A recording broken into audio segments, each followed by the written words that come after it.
So where do we go from here? For answers, we're joined by public health expert Dr. Orville Nembhard via Zoom. Dr. Nembhard, thank you so much for joining us. We were actually here in May talking about this same issue. Now, we just heard from the Minister of Health appealing for calm in light of the confirmed monkeypox case.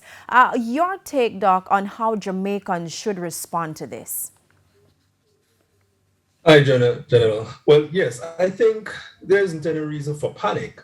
Certainly, I don't think too many people have an appetite for another pandemic sort of a scenario.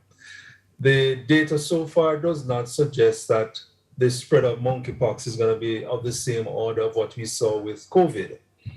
However, having said that, we are seeing more spread than was thought would have happened, and we're seeing it crossing more international borders than was anticipated. So it certainly requires a fair amount of caution nonetheless, but certainly not panic.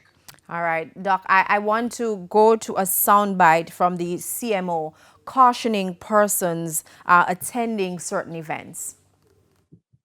So for everybody who is planning to go out there and party, I should hope that they would bear this in mind, that close contact is still something that is to be avoided, and to use your precautions, the wearing of your mask, the hand sanitizing, hand washing frequently to prevent contact. But I would also say to persons, another message that should have been clear across the COVID-19 pandemic is to stay home if you are sick. And if you have symptoms, the initial prodromal symptoms will resemble COVID-19. And so therefore persons should be staying home. And then once you recognize that you start to have rash, then there is a possibility of monkeypox, even more reason for you to stay home. All right, so she is speaking about the symptoms. Can you elaborate more on the symptoms that people should look out for? Well, the period between which you get infected and the disease shows up, the so-called incubation period, can vary from 1 up to 2 weeks.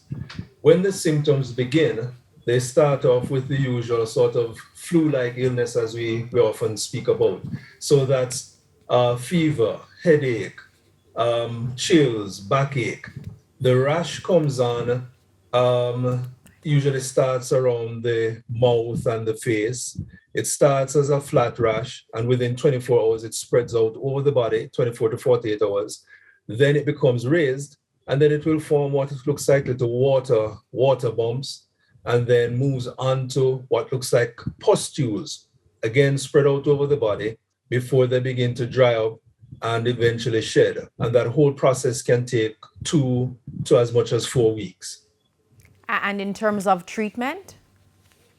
There's no specific treatment for monkeypox, as is the case for most viral infections. Treatment is supportive, so you manage the aches, the pains, the fever, maintain hydration, and of course, you want to try and ensure that you limit the risk of spread.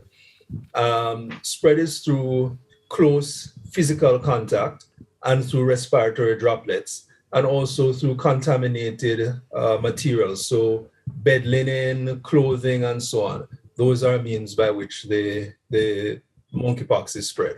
So many questions, so little time, but I just want to ask though, is there any group in particular that's more vulnerable to getting monkeypox? Short answer is no. I know much has been said and about issues in relation to certain sexual activity and groups associated with that. The bottom line is that what the data does say is that close physical contact is what's responsible for spread. And that close physical contact can take place with whatever kind of sexual activities you're engaged in. So I don't know that we need to be looking at stigmatizing any particular group. I think the whole issue is just what do you do with respect to your activity and contact that you may have during this period. All right. Thank you so much, Dr. Orville Nembhard, public health specialist.